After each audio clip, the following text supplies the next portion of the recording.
Isa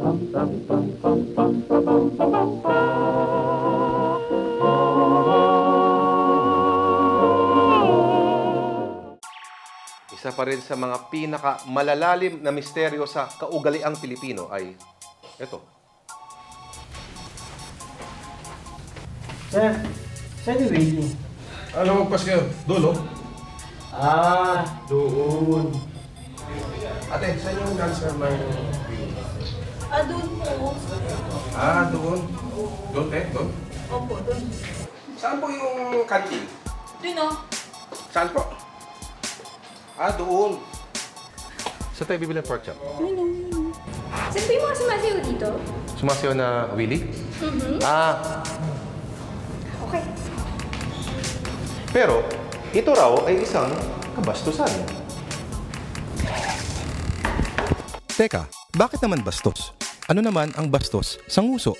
Bastos para kanino? Sino ba ang nagsulat ng batas ng kung ano ang tamang panturo sa direksyon? Nagtataka lang ako, issue ba ito ng kultura at tradisyon? Pilipino lang ba ang gumagawa nito? Imposible naman yata. Tayo lang ba ang may labi sa buong mundo? Hindi naman ah. Teka ha, pag-aralan natin. Ang labi ay may dalawang parte, ang upper lip o ang labium superius at ang lower lip o labium inferius. Ang pailalim na parte sa gitna ng ilong at upper lip ay tinatawag na philtrum. Ang mga muscle sa muka ang siya ring nagpapagalaw sa mga labi. Parte sila ng tinatawag na panniculus carnosus. At dahil wala itong sweat glands o sebaceous glands gaya ng ibang parte ng balat, mabilis itong natutuyo at nagkakabitak-pitak pag sobrang lamig at sobrang init. Pero ang labi ay isa sa mga pinaka-expressive na parte ng katawan ng tao. Isa rin ito sa may mga pinakamaraming nerve endings, kaya tinuturing itong erogenous zone. Oo nga naman, hindi ba ito ang unang ginagamit sa romansa? Lalong-lalo na kapag ganito ka-erotic at sensual ang muka ng hahalik sa'yo, di ba?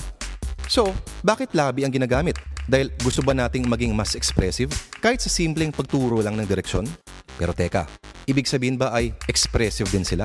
O talagang tamad lang tayo? Ganun ba kahirap magturo gamit ang daliri? Oo, ang simpleng pag-angat ng kamay ay nangangailangan ng mga flexor at extensor muscles at ang proximal at distal radio-ulnar joints at ang mga carpal at metacarpal bones. Ano ibig sabihin nun? Hindi ko rin alam. Basta. Pero nung panahon ng Hapon, may mga Pilipinong hindi nagdadalawang isip na magtuturo gamit ang mga braso at daliri. Ang tawag sa kanila ay makapili. Ang tanong, kailan nga lang ba ginagamit yung ganito? Sir, sa po dito yung dancer ng face-to-face. Yung face-to-face. Dancer ng face-to-face. Dun. Doon ba? Siguro pag busy ang dalawang kamay o kung hindi ka sigurado. Ang pagturo nga ba gamit ng labi ay tanda ng walang katiyakan? O di ba? Saan ba talaga? Doon? Doon? Diyan? O dito? O kaya kiss muna? Parang ang bansa natin. Hanggang ngayon, hindi pa rin natin alam kung saan tayo pupunta.